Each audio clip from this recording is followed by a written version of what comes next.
Oi pessoal, tudo bem? Meu nome é Luiz Fernando Toledo, sou repórter, moro em São Paulo e trabalho na redação do jornal O Estado de São Paulo. E decidi gravar porque fiz um programa recentemente pago pelo governo americano de empreendedorismo e jornalismo digital. E gostaria de compartilhar coisas que eu aprendi lá, algumas técnicas, sites interessantes que eu vi, experiências, coisas legais que muita gente está fazendo lá e que às vezes a gente já faz aqui ou já pensou em fazer, muitas vezes não sabe como, e eu gostaria de dividir essas experiências com vocês. Fiquei 45 dias nesse programa, um mês dentro de uma redação, a ProPublica em Nova York, e colegas meus de diversos países da América Latina, bom lembrar que esse programa é focado na América Latina, ficaram em redações em outros lugares como Seattle, teve gente que ficou também em Washington, teve gente que ficou em São Francisco, em redações diversas. O foco desse programa é fazer com que a gente aprenda coisas lá, traga de volta para o nosso país, então que a gente desenvolva algum tipo de projeto, algum tipo de plataforma, algo que possa contribuir para o jornalismo na nossa comunidade. No meu caso, eu fiz um projeto de transparência pública, porque eu estou pensando ainda como desenvolver, como levar isso para frente, mas eu posso comentar isso em outra oportunidade. Já fiz algumas dessas ponderações, coloquei algumas dessas informações no meu Instagram, por meio dos stories. Vocês podem olhar no meu Instagram, eu deixo o link aqui embaixo também. Mas eu acho que aqui eu consigo fazer a coisa rolar mais rápido, vocês já pulam direto pro interesse que vocês querem saber mais. Inclusive esse vídeo vai ser dividido em algumas partes e eu vou colocar links para vocês acessarem o segundo exato em que eu começo a falar desse tema. Esse programa é coordenado pelo ICFJ, fica em Washington, é o International Center for Journalists. Eles têm esse programa já há alguns anos, conheço vários colegas que já foram e gostaram muito, contaram vários projetos que eles desenvolveram, coisas que eles aprenderam lá, voltaram para cá, às vezes tem uma sensação assim de saudade, mas ao mesmo tempo dá um ânimo grande de continuar fazendo as coisas, né, de desenvolver coisas legais e de aprender mais. Às vezes tem coisas que a gente faz aqui que são tão boas quanto, às vezes até melhor. E eu tenho exemplos bem concretos no nosso trabalho para exemplificar isso. Exemplos para exemplificar é ruim, né? Mas tudo bem, vocês me entenderam.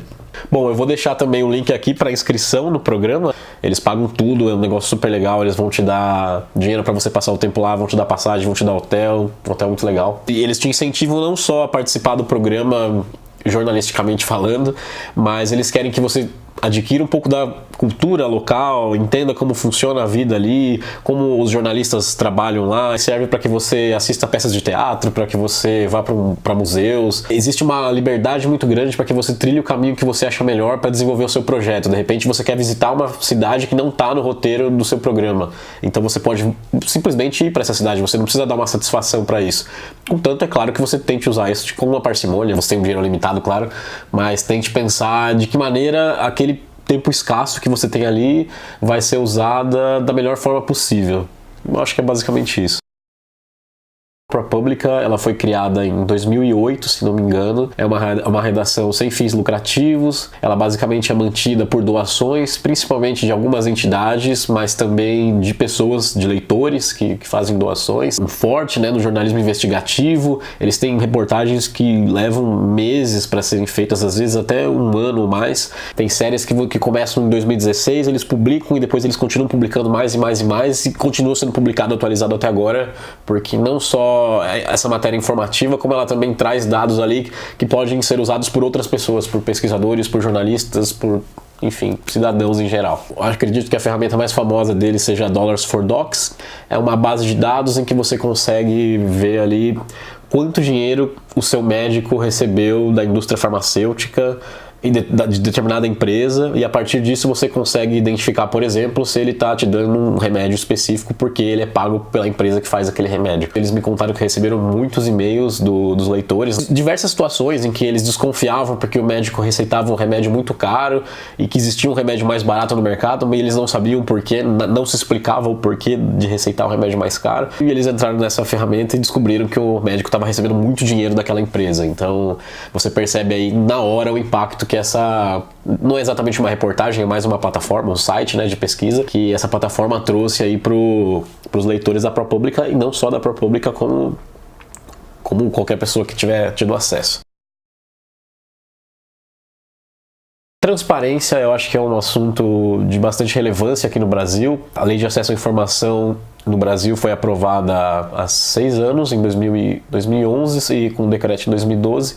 Ela é bem recente, a gente tem muita coisa para aprender ainda. Nos Estados Unidos ela foi aprovada em 1966, então já tem aí 50 anos de experiência, eles já têm muitos problemas que a gente está tendo agora, então é legal a gente aprender com a experiência deles. Mas por outro lado, e aí entra a coisa que eu acho interessante de ver, que a gente também está avançado em outros pontos. Eu queria mostrar rapidamente aqui algumas ferramentas que a ProPublica usa. Eles têm coisas que eles mesmos criaram, tem coisas que já existem, que são bem difundidas no mercado americano. A primeira delas, acho que é legal falar, que é o FOIA Mapper. FOIA Mapper é um site em que você consegue achar praticamente todos os bancos de dados existentes no governo americano. Se você quer saber que bancos de dados existem no Departamento de Educação de Nova York, sei lá, você entra nesse site, você vai ver todas as bases. Então, para quem já pediu alguma informação por meio da LAI aqui no Brasil, LAI é Lei de Acesso à Informação, a gente sabe que muitas vezes o governo diz: não temos esses dados. Então como é que você se arma antes para poder pedir a informação? Sabendo o que é que eles têm. Quero saber a base de dados do salário de professor do estado de São Paulo. Esse dado existe, não existe? Como é que ele tá? Ele tá numa planilha de Excel? Que jeito ele tá?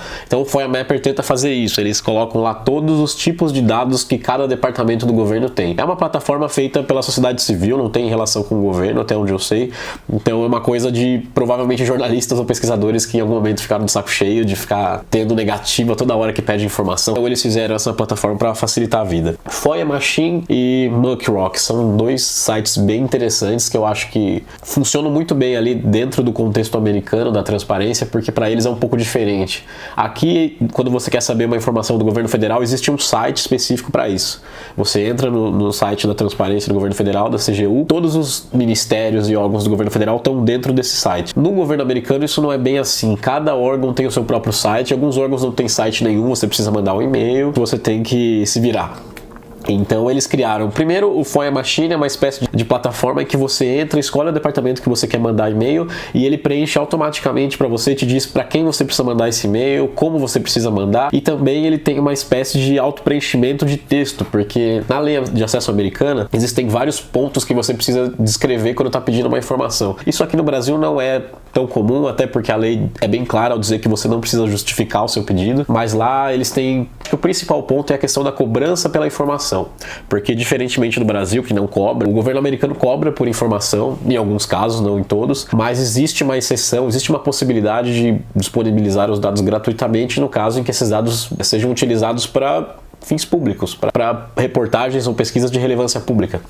Então existe uma espécie de um texto pré-formatado em que você escreve: de acordo com o decreto tal, da lei tal, estou vindo aqui pedir essas informações, elas têm finalidade pública, não sei o quê. E esse site faz isso automaticamente para você, para economizar seu tempo, para você não ter que ficar achando quem é o cara que você tem que mandar mensagem, ficar pedindo gratuidade, blá blá blá, ele agiliza as coisas para você. Tem também o Muckrock, que além de fazer um trabalho bem interessante de pesquisa, quando você quer pedir uma informação para o governo, você entra nesse site, vê se alguém já perguntou a mesma coisa que você quer saber e a partir disso você pode ter a resposta, não precisa esperar todo o prazo para pedir a informação. Isso já existe no Brasil, tem uma ferramenta chamada Achados e Pedidos, que é feita pela Transparência Brasil e pela ABRAGE, Associação Brasileira de Jornalismo Investigativo. Se você não conhece, eu vou pôr o link aqui embaixo também.